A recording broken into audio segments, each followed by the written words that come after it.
Hello student, मैं राजू ठाकरे और excellent academy Kuradi के अंदर में आपका स्वागत है। और आज बच्चों हम लोग एक केमिस्ट्री का आज का फिर से ये लेक्चर है और इस केमिस्ट्री के लेक्चर के अंदर में हम लोगों को आज एक बहुत इम्पोर्टेंट सी एक मेथड के बारे में डिस्कस करना है। तो सबसे पहले बच्चों, ये जो वीडियो है, वीडियो देखने से पहले आप लोगों के पास में ये इसकी नोट्स आप लोगों को लिख लेना है और उसको रजिस्टर के सामने रखना है। और वो जो भी चीज़ें मैं यहाँ पर आपको समझा करके दूंगा उन चीज़ों को रजिस्टर से कंपेयर करते हुए चलना है, ताकि आपको अंडरस्टैंडिंग बहुत अच्छे तरीके से होगी। तो बच्चों, मैं बहुत आसान तरीके से ये टॉपिक को आपको समझाने का प्रयास करने वाला, और बहुत ही सरल है ये टॉपिक आज का। केमिस्ट्री का हर टॉपिक सरल होता है, लेकिन वो सरल उसके लिए होता है कि जो कंटिन्यूसली मेहनत करते हुए चल रहा है, प्रॉपर उसको प्रैक्टिस घर में कर रहा है, होमवर्क्स को बराबर तरीके से प्रिपेयर कर रहा है, उस स्टूडेंट के लिए ये टॉपिक बहुत क्या होता है, सरल होता है बच्चों। तो चलिए, मैं ज़्यादा समय वेस्ट ना करते हुए मैं सीधे अपने टॉपिक की तरफ जा रहा हूँ, क्योंकि मेरा टॉपिक आज का है फॉर्मेशन ऑफ एकाइल क्लोराइड। अब ये फॉर्मेशन ऑफ एकाइल क्लोराइड, तो आपको पता है बच्चों कि एकाइल क्लोराइड यानी क्या होता है, क्योंकि इसके पहले के लेक्चर में एकाइल क्लोराइड के बारे में हम लोग पढ़ चुके हैं। एकाइल क्लोराइड में एकाइल ग्रुप होता है। एकाइल ग्रुप का मतलब क्या होता है, RCO का ग्रुप। कौन सा ग्रुप बच्चों, RCO का ग्रुप। मतलब उस ग्रुप को अपन क्या बोलेंगे, एकाइल ग्रुप बोलेंगे। अब इस एकाइल ग्रुप का फॉर्मेशन अपने को करना है, तो एकाइल ग्रुप के फॉर्मेशन के लिए अपने को दो तीन मेथड इसके लिए यूजफुल होती है। हम दो तीन तरीके से इसको क्या बना सकते हैं। इसमें हम थियोनिल क्लोराइड से भी बना सकते हैं, इसको हम फॉस्फोरस पेंटाक्लोराइड से भी बना सकते हैं, इसको हम फॉस्फोरस ट्राइक्लोराइड से भी बना सकते हैं। लेकिन इंपॉर्टेंट बात मेरी एक ध्यान में रखना, हम लोग प्रीफर्ड करते हैं कि इसको थियोनिल क्लोराइड से ही बनाना। अब इसकी वजह यह है, थियोनिल क्लोराइड से ही क्यों बनाया जाता है। तो थियोनिल क्लोराइड से जब हम इसको बनाने का प्रयास करते हैं एकाइल क्लोराइड को, तब जा करके वहाँ पर जो बाय प्रोडक्ट मिलता है HCl और SO2, ये जो दो बाय प्रोडक्ट मिलते हैं, ये दो बाय प्रोडक्ट गैस के फॉर्म में होते हैं बच्चों। और गैस इजीली वहाँ से क्या हो जाती है, स्कैप हो जाती है, मतलब बाहर निकल जाती है। लेकिन फॉस्फोरस पेंटाक्लोराइड और फॉस्फोरस ट्राइक्लोराइड में उसमें जो आपको बाय प्रोडक्ट मिलेगा, एक तो लिक्विड स्टेट में होगा या फिर सॉलिड स्टेट में होगा। तो उस समय पर उन बाय प्रोडक्ट को वहाँ से लिबरेट करने के लिए डिस्टिलेशन प्रोसेस और एक बार हमको करना होता है, और इस वजह से वो मेथड थोड़ी सी कॉम्प्लिकेटेड हो जाती है और वो डबल उसमें अपने को मेहनत लगती है बच्चों। और इस वजह से हम लोग उन मेथड्स को प्रीफर्ड नहीं करते, बट उन मेथड से भी इसको हम एकाइल क्लोराइड को बना सकते हैं। तो बच्चों, मैं तीनों मेथड्स को आपको इसके सामने बड़े डिटेल तरीके से डिस्कस आज करवाने वाला। बड़े प्यार से वीडियो को सुनिएगा और समझने का प्रयास कीजिएगा, और लास्ट में जो होमवर्क्स होंगे उनको बनाने का क्या करना, प्रयास करना बच्चों। आई होप कि आपसे होमवर्क बनेंगे और आप होमवर्क अच्छे तरीके से बनाओगे और एक्स्ट्रा एग्जाम्पल्स आप लोग घर में उसके प्रिपेयर करोगे। तो चलिए बच्चों, आप लोगों का मैं पहला ही बता दिया था कि आपको थियोनिल क्लोराइड को प्रीफर करते हुए चलना है। थियोनिल क्लोराइड से इसका बेस्ट रिजल्ट आपको मिलेगा, मैं पहले ही बोल दिया। तो हम उसी मेथड को यहाँ पर प्रीफर करते हैं, थियोनिल क्लोराइड वाली मेथड को। तो सबसे पहले थियोनिल क्लोराइड को सल्फोनिल क्लोराइड भी हम लोग बोल सकते हैं। तो मैंने क्या लिखा कि जब कार्बोक्सिलिक एसिड को हम हीटेट करेंगे, किसके साथ, थियोनिल क्लोराइड के साथ। तो कार्बोक्सिलिक एसिड को थियोनिल क्लोराइड के साथ में आप हीटेट करोगे, तब जाकर के वहाँ से आपको एकाइल क्लोराइड मिलेगा। अब एकाइल क्लोराइड मिलेगा यहाँ पर, तो इसमें मैंने ये भी लिख के दे दिया होगा आपको कि एकाइल क्लोराइड कैसे बनता है। तो बच्चों, RCOOH मतलब क्या होता है, कार्बोक्सिलिक एसिड होता है, जो आपके स्क्रीन के सामने आपको नजर आ रहा है। तो RCOOH मतलब कार्बोक्सिलिक एसिड है, और उस कार्बोक्सिलिक एसिड के अंदर में अगर देखोगे तो तो यहाँ का जो OH ग्रुप है, कौन सा ग्रुप, OH ग्रुप जो आपको नजर आ रहा है, OH ग्रुप, ये OH ग्रुप क्या होता है, रिप्लेस्ड होता है क्लोराइन एटम से, मतलब किससे, Cl से। तो मतलब इस OH ग्रुप को हटाना है और उसके जगह पर Cl ग्रुप को क्या करना है, अटैच करना है। तीनों मेथड्स में वही होगा, थियोनिल क्लोराइड हो या फॉस्फोरस ट्राइक्लोराइड हो या फॉस्फोरस पेंटाक्लोराइड हो, तीनों मेथड के अंदर में कार्बोक्सिलिक एसिड का OH ग्रुप क्या होता है, रिप्लेस होता है किसके द्वारा, Cl ग्रुप के द्वारा। एक चीज बराबर यहाँ पर मेरे को ध्यान में यहाँ पर बराबर एक चीज इसको ध्यान में रखना है। तो मैंने यहाँ पर लिखवा के दिया कि जो फॉर्मेशन होता है एकाइल क्लोराइड का, मोस्टली इस रिएक्शन से इसको प्रिपेयर किया जाता है थियोनिल क्लोराइड वाली, because by product form in gaseous state and so easily escape, मतलब इसमें जो बाय प्रोडक्ट जो बनेगा वो गैसियस स्टेट में होगा और गैसियस स्टेट का बाय प्रोडक्ट इजीली क्या हो जाता है, स्कैप हो जाता है, मतलब वहाँ से बाहर निकल जाता है। और वहाँ से इजीली बाय प्रोडक्ट अगर बाहर निकल जाएगा गैसियस स्टेट से, तो उसको फिर से अपने को डिस्टिलेशन या फिर से कोई एक्स्ट्रा मेथड करने की जरूरत नहीं है। अन्यथा देखो ये बाय प्रोडक्ट तो हो गए, लेकिन remain with compound, remain with product, sorry, वो प्रोडक्ट के साथ में ही रहेगा ना, बाय प्रोडक्ट भी रहेगा तो वो वहाँ रहेगा, तो उसको फिर अलग से अपने को कुछ सेपरेशन के लिए प्रोसेस यूज करना होता है। कोई प्रोसेस फिल्ट्रेशन से होता है, कोई डिस्टिलेशन करता है, कोई अनदर, वो डिपेंड करता है उस प्रोडक्ट के स्टेट के ऊपर। तो गाइस लेकिन यहाँ करने की कोई ज़रूरत नहीं है, क्योंकि गैस में फॉर्म में अगर बाय प्रोडक्ट बन रहा है और ये लिक्विड स्टेट में रहेगा तो ये बाकी का गैसियस वाला वहाँ से इजीली रिमूव हो जाएगा, तो हमको एक प्योर प्रोडक्ट वहाँ पर मिलेगा। Is it clear guys? तो कुछ नहीं हुआ, OH का ग्रुप रिप्लेस हुआ और Cl उसके जगह पर आया। मैंने लिखा हो देखो, during this reaction hydroxyl group of carboxylic acid, जो हाइड्रोक्सिल ग्रुप होता है कार्बोक्सिलिक एसिड का, इज कन्वर्टेड क्लोरोसल्फाइड, मतलब क्लोरोसल्फाइड में क्या हो जाएगा, वो कन्वर्ट होगा। अब आप बोलोगे सर क्लोरोसल्फाइड तो दिख नहीं रहा है, वो आपको मैकेनिज्म में दिखेगा। क्लोरोसल्फाइड का एक इंटरमीडिएट बनेगा, फिर उसके बाद में making it a better leaving group, और इसकी वजह से फिर वो बेटर लिविंग ग्रुप बन जाता है, और फिर वहाँ से सल्फाइड का भी एटम क्या हो जाता है, निकल जाता है, और chloride anion produced during this reaction, और फिर वहाँ पर क्लोराइड का एक एनायन बनता है, Cl ऐसा एनायन नेगेटिव बनता है, और फिर वो Cl इस OH की जगह पर क्या होता है, अटैच होता है, जिसको हम बड़े डिटेयली हम मैकेनिज्म में देखने वाले हैं। आगे मैं मैकेनिज्म लेने वाला, आपको बराबर समझेगा। आप शॉर्टकट में इसके नीचे एक चीज़ लिख सकते हो, during this reaction OH group is replaced by Cl group. बस इतना भी आप शॉर्टकट में इस रिएक्शन के नीचे आप लोग लिख सकते हो। क्या बोला, एक बार फिर से बता रहा, during this reaction OH group is replaced by Cl group, इतना शॉर्टकट में लिख सकते हो, क्योंकि आपको जो जनरल रिएक्शन है उस जनरल रिएक्शन के अंदर में कहीं भी आपको क्लोरोसल्फाइड इंटरमीडिएट बनते हुए दिखाई नहीं दे रहा है, और क्लोरोसल्फाइड इंटरमीडिएट बनते हुए नहीं दिखाई दे रहा है, तो शायद आपको कन्फ्यूजन हो जाएगा। लेकिन जब मैं मैकेनिज्म पूरा पढ़ा दूंगा तब आपको कन्फ्यूजन नहीं होगा, क्योंकि आपको वहाँ पर एक अनस्टेबल इंटरमीडिएट आपको दिखाई देगा। मैं आपको बता रहा आगे चल करके एक बच्चों, ठीक है? आप शॉर्टकट में लिख लीजिएगा, OH हटाना है, शॉर्टकट ट्रिक है, OH को निकालना है, Cl उसके जगह पर अटैच कर देना है, फिर बचा हुआ OH में का HCl के साथ में और कंबाइन होगा, तब जाकर के HCl बाहर निकल गया, और उसके बाद में वो SO2 का ग्रुप तो बचा हुआ बाहर निकल जाएगा, SO के साथ में कंबाइन होगा और SO2 बन जाएगा। तो चलिए मैकेनिज्म की तरफ बढ़ते हैं। अब मैकेनिज्म कैसे पढ़े, तो देखो मैकेनिज्म आपके स्क्रीन के ऊपर में दिखाई दे रहा है, मैं थोड़ा सा उसको झूम कर देता ताकि आपको समझ में आए। तो बच्चों देखिए, आपके पास में RCOOH, तो मैंने R को हटा दिया, R से अल्काइल ग्रुप से मुझे लेन देन नहीं था, वो अल्काइल भी हो सकता है तो अराइल भी हो सकता है, इसलिए मैंने R को हटाया मैकेनिज्म के समय पर। इसमें सबसे पहले OH में कि O के ऊपर में लोन पेयर होती है।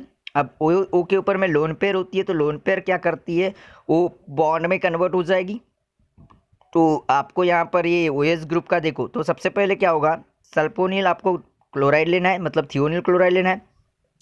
तो थियोनिल क्लोराइड में का ये जो बॉन्ड होगा ये अट्रैक्ट होगा किसके तरफ, यस के तरफ। यस के तरफ जो कार्बोक्सिलिक ग्रुप का एटम क्या होता है, अटैच होता है O का एटम। तो वो वहाँ पर देखो सीधे सीधे आपको ये SOCl वाला ग्रुप बिल्कुल जैसे का वैसा दिखाई दे रहा है, वहाँ से Cl निकल गया। Cl देखो यहाँ पर देखो, SO में का एक Cl बाहर निकल गया, ये वाला Cl बाहर निकल गया, पलटा करके मैंने उसको इधर अटैच किया, और इसका O में का देखो, O में का तो देखो ये OH जैसे का वैसा, लेकिन डबल बॉन्ड फॉर्म होती हुई नजर आ रहा है, उल्टा कर दिए अपन यहाँ, ये वाला ऊपर से ला रहा हूँ मैं, ये वाला OH का जो ये OH है ये ऊपर है, ठीक है, आपको नजर आ रहा है। ये वाला बॉन्ड मैंने थोड़ा डाउन कर दिया, ये वाला जो बॉन्ड है मैंने इधर डाउन में दिया, ये वाला खाली बॉन्ड, ठीक है। और फिर ये जो O है, O का बॉन्ड टूटेगा और सिंगल बॉन्ड में कन्वर्ट होकर के ये अटैच हो जाएगा किसके साथ में, इस SOCl2 के जगह पर, मतलब SOCl2 के एटम के जगह पर, तो वहाँ का Cl गया तो SO बचा है और ये O अटैच हो गया बच्चों।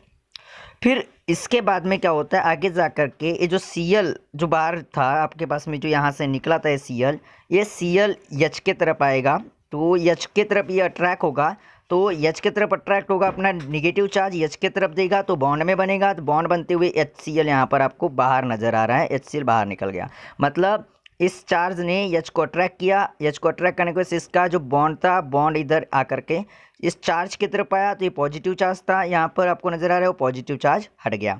तो अब जा करके क्या हो गया, फिर से वो double bond as it is आ गया, डबल बॉन्ड जैसे का वैसा, ये O वाला ये O जैसे का वैसा, और ये यहाँ पर यहाँ पर देखो ये SOCl का ग्रुप जैसे का वैसा। और मैंने पहले ही आपको बोला था कि यहाँ पर जो क्या बनेगा कि आपको क्लोरोसल्फाइड इंटरमीडिएट बनेगा, कि जो नज़र आ रहा है क्लोरोसल्फाइड इंटरमीडिएट, जिसको मैं अनस्टेबल इंटरमीडिएट बोलूँगा, क्योंकि वहाँ पर रिएक्शन स्टॉप नहीं होती, वो स्टेबल नहीं होता। Is it clear? और HCl यहाँ से बाहर गया, एक बाय प्रोडक्ट अपना निकल गया। फिर उसके बाद में ये जो क्लोरोसल्फाइड इंटरमीडिएट आगे जा कर के इसमें क्या होगा कि ये जो क्लोरोसल्फाइड इंटरमीडिएट फिर से अगेन हाइड्रोजन को क्या करे, यहाँ पर Cl आएगा, तो Cl आने की वजह से क्या हो जाएगा, Cl अगेन एक Cl और आएगा, तो ये एक कार्बन की तरफ अट्रैक्ट हो जाएगा। तो कार्बन की तरफ अट्रैक्ट होने की वजह से वहाँ पर एक एक्स्ट्रा Cl बॉन्ड आएगा, तो डबल बॉन्ड कन्वर्ट हो जाएगा, डबल बॉन्ड कन्वर्ट हो जाएगा सिंगल बॉन्ड के अंदर में। और यहाँ पर तुम्हारा जो क्या हो जाएगा H का बॉन्ड यहाँ पर जैसे का वैसा, तो ये डबल बॉन्ड सिंगल बॉन्ड में क्या हो गया, कन्वर्ट हो गया, तो ये चार्ज इसका पॉजिटिव निकल जाएगा। ठीक है, फिर उसके बाद में धीरे धीरे आगे स्टेप बढ़ाते हुए चलो, यहाँ से Cl हटाओ, यहाँ से क्या लगा H निकाल दो, H का भी बॉन्ड निकल गया है, Cl का भी बॉन्ड निकल गया, HCl आपस में कंबाइन हो गया, HCl कंबाइन हो गया तो HCl बाय प्रोडक्ट में गया।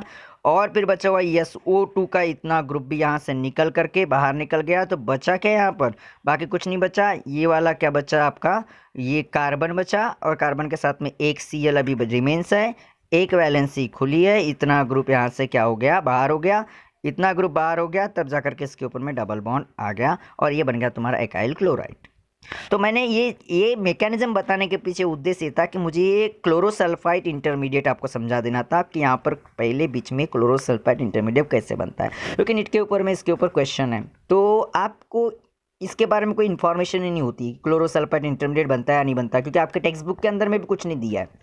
आपको सीधे सीधे क्या बोल दिया है कि OH ग्रुप रिप्लेस होता है, Cl वहाँ पर अटैच होता है, लेकिन डायरेक्ट नहीं होता, बीच में एक और प्रोसेस होती है कि इंटरमीडिएट बनता है। और वो इंटरमीडिएट के ऊपर में अगर आपको क्वेश्चन आता है तो शायद आप लोगों को नीट में वो आपका क्वेश्चन रॉन्ग हो जाता, और इस वजह से मैंने ये आपको मैकेनिज्म बताया। एग्जाम में बिल्कुल नहीं पूछेगा आप लोगों को ये मैकेनिज्म, बस आपको ये इंटरमीडिएट के लिए इस मैकेनिज्म को ध्यान रखते हुए चलना है। और धोखे से पूछा तो आपके पास में मैंने बता दिया हो, इसको एक बार बनाना, रजिस्टर पर देखना, एरो से समझने का प्रयास करना, अपना दिमाग थोड़ा सा लगाना, और एरोज जो आपको मेंशन करके दिया हो मैंने, और इन एरोज से इसको अंडरस्टैंड करने का प्रयास करना। चार्ज जब अट्रैक्ट होता है तो बॉन्ड बनता है ना, जब बॉन्ड अगर चार्ज की तरफ अट्रैक्ट होता है तो चार्ज डिस्ट्रॉय होता है। ये सब कॉन्सेप्ट पहले भी मैंने बता चुका बहुत सारे मैकेनिज्म में।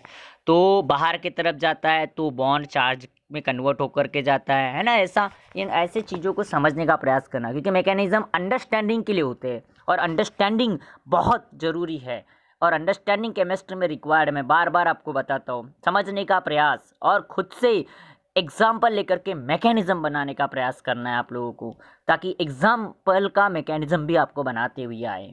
तो इसके लिए आपके पास में एक होमवर्क है, आपको इसी मैकेनिज्म को आपको बना करके देना है, और वो होगा आपका इथेनोइक एसिड से और फॉर्मिक एसिड से।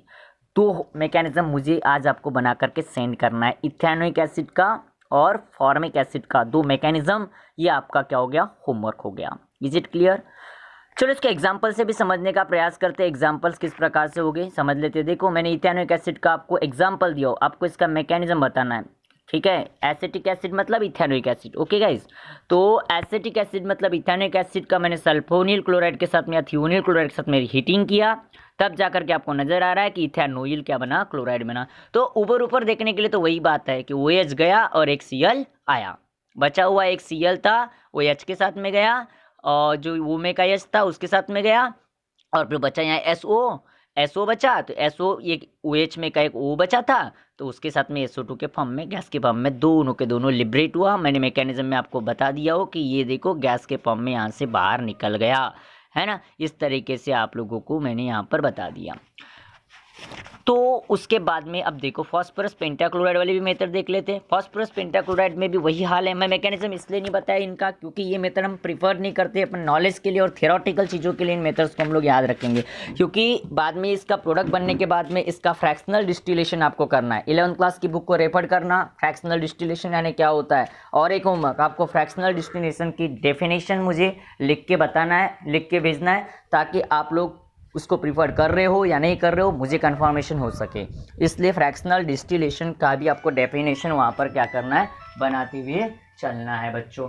तो फ्रैक्शनल डिस्टिलेशन के बारे में भी हम लोग पढ़ेंगे, ठीक है। ये आपके लिए क्या हो जाएगा, होमवर्क हो जाएगा। तो इसके बाद में आपको इसमें देखो कुछ नहीं करना, OH ग्रुप को निकाल देना, Cl अटैच कर देना, तो क्या बन जाएगा, RCOCl बन जाएगा, एकाइल क्लोराइड बन गया। अब उसके बाद में P के साथ में यहाँ का O और ये POCl3 बन जाएगा। POCl3 मतलब फॉस्फोरस ऑक्सीक्लोराइड, या फिर उसको फॉस्फोरस ट्राइक्लोराइड ऑक्साइड बोल सकते हो।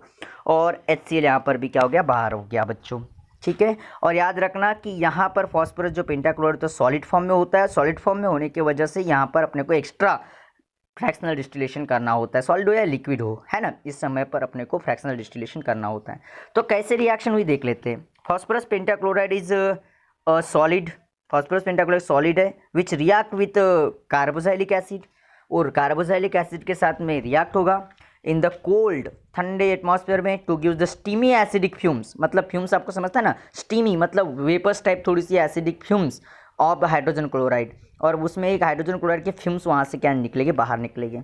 It leaves a liquid mixture of acetyl chloride, और इससे एक लिक्विड मिक्सचर मिलता है अपने को, बाहर मिलता है, उसका नाम है क्या, acetyl chloride and phosphorus compound. और उसके साथ में फॉस्फोरस कंपाउंड होता है POCl3 का, मतलब फ्यूम के फॉर्म में तो HCl निकल गया, लेकिन POCl3 मतलब फॉस्फोरस कंपाउंड वहाँ एज इट इज रहा, जिसका नाम मैंने आगे लिखवा दिया, फॉस्फोरस ट्राइक्लोराइड ऑक्साइड या फिर फॉस्फोरस ऑक्सीक्लोराइड, जिसको हम बोलते हैं POCl3। तो उसका एक ऐसा लिक्विड मिक्सचर मिलेगा एसिटिल क्लोराइड का और फॉस्फोरस कंपाउंड का, मतलब फॉस्फोरस ऑक्सीक्लोराइड का। लेकिन मुझे सिर्फ चाहिए प्रोडक्ट कौन सा, एकाइल क्लोराइड, मतलब RCOCl चाहिए। अब RCOCl ही चाहिए, तो इसको फिर निकालने के लिए हम क्या करेंगे, फ्रैक्शनल डिस्टिलेशन करेंगे। Is it clear guys. Example में भी मैंने दिया हो आपको एग्जाम्पल, थोड़ा सा इसका फॉन्ट बहुत छोटा हो गया, किसका, एग्जाम्पल का, तो थोड़ा सा फॉन्ट को मैं थोड़ा बड़ा कर देता हूँ उसका। चलो मैं थोड़ा सा, देखो एग्जाम्पल में मैंने थोड़ा सा इसको बड़ा कर दिया, तो देखो CH3COOH PCl5, तब जाकर के CH3COCl POCl3 एंड HCl, मतलब यहाँ पर भी इथेनॉल क्लोराइड बना। एग्जाम्पल तो आपको समझ में आ जाएगा, जनरल रिएक्शन समझिए। तो इसके बाद में थर्ड मेथड अगर आपकी है, जो है PCl3 के साथ में फॉस्फोरस ट्राइक्लोराइड, ठीक है। तो फॉस्फोरस ट्राइक्लोराइड एक लिक्विड होता है रूम टेम्परेचर के ऊपर में, और इसको जब रिएक्ट करेंगे कार्बोक्सिलिक एसिड से, तो is less dramatic than the phosphorus pentachloride. अब लेस ड्रामेटिक क्यों बोला, because there is no hydrogen chloride produce, और इसमें कोई हाइड्रोजन क्लोराइड नहीं बनता, तो फ्यूम्स निकलने तक के रुकने का कोई वहाँ पर अपने को ज़रूरत नहीं है। अब जब पेंटाक्लोराइड के साथ में कर रहे थे, जब तक कि पूरी फ्यूम्स वहाँ से निकल ना जाए, तब तक के अपने को कंफर्म नहीं हो जाता कि HCl निकला क्या नहीं निकला। अब यहाँ HCl बनता ही नहीं, तो फ्यूम्स निकलने तक के कुछ भी ऐसा ड्रामेटिकली रुकने की ज़रूरत नहीं है ना। बड़ा इंटरेस्टिंग काम है यहाँ पर। सीधे PCl3 के साथ में रिएक्ट करो, RCOCl मिलेगा, और उसके साथ में एक और कंपाउंड मिलेगा, वहाँ पर फॉस्फोरस पेंटाक्लोराइड के साथ में फॉस्फोरिक एसिड वहाँ पर मिलेगा अपने को। फॉस्फोरिक एसिड मतलब H3PO3, फॉस्फोरस मिलेगा, फॉस्फोरस एसिड। तब जा कर के यहाँ पर अपने को अगेन इसको डिस्टिलेशन करना पड़ेगा, फिर फ्रैक्शनल डिस्टिलेशन करेंगे, और फ्रैक्शनल डिस्टिलेशन करके हम H3PO3 को हम लोग यहाँ से क्या करेंगे, बाहर कर देंगे। Is it clear guys. तो ऐसी सिंपल मेथड थी आपकी।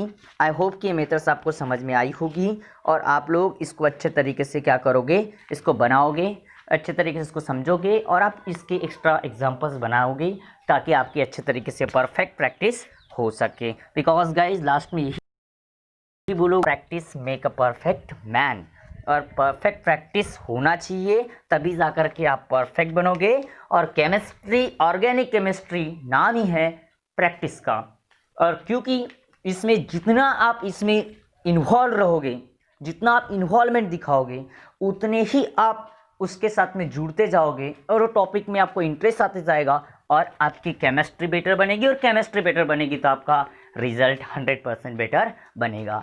Thank you so much guys for watching this video. Thank you.